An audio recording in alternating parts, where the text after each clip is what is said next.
All right, so you clicked this video because you're interested in solving the issue of procrastination, which I commend you for. Thank you for clicking on this video. I'm sure it won't disappoint. First things first, to solving this problem is identifying the word procrastination. Linguistically, this word has a different type of bearing. It's considered as a noun, but it's sneaky.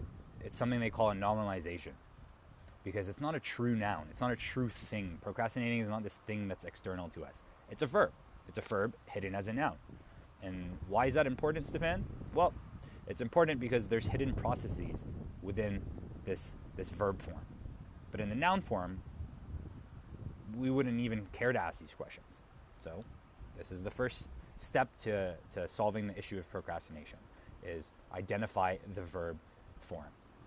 All right? To procrastinate. Next is specifically questioning, because there's not one answer that's going to serve everybody. Everybody's different, so you have to do this for yourself. Specifically question the verb form. So you ask, what specifically? How specifically? When specifically? Where specifically? With who specifically? Are we procrastinating? A great example of this was 2 days ago. I was working with a gentleman who we were going through forming some well-formed outcomes, well-formed goals. And we were almost through with our session, and I threw the question out. I said, if there's anything that were to stop you, what would it be? I don't know, take a guess. And he said, procrastination. I said, great, let's get into it. What specifically are you procrastinating? He said, making videos. Specifically recording himself and recording the audio. That's the first clue to this cure. This is how we're going to get there. The next question was, how specifically do you procrastinate? And he gave me a few different reasons, or different ways he procrastinates. Ultimately, the one that stood out was the amount of Netflix he was watching. He said that he watched specifically about 2 to 3 hours worth of Netflix once a day. That's a lot of Netflix. That prevents him from reaching his outcome. The next thing is, where specifically do you procrastinate? He said, in his bed. Awesome. When specifically do you procrastinate? All these are clues to the solution. So it's really important that you answer these precisely. And he said he procrastinates specifically when he gets home, he has dinner, he goes to his bed and lies down. He pulls out his phone and starts watching videos. Ding, ding, ding. We now know exactly where the problem occurs. Where does the procrastinating occur? The final question I gave to him, if you were going to change something within yourself,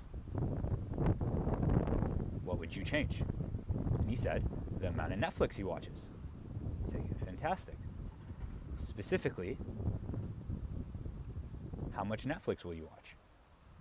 He said, cut that time in half. So an hour of Netflix a day at max to an hour and a half at max. And I said, okay, specifically, how are you going to keep yourself accountable for this? And between me and him, he's one of my clients, so we have our own system for accountability. So we do check-ins every so often. But ultimately, he felt extremely motivated.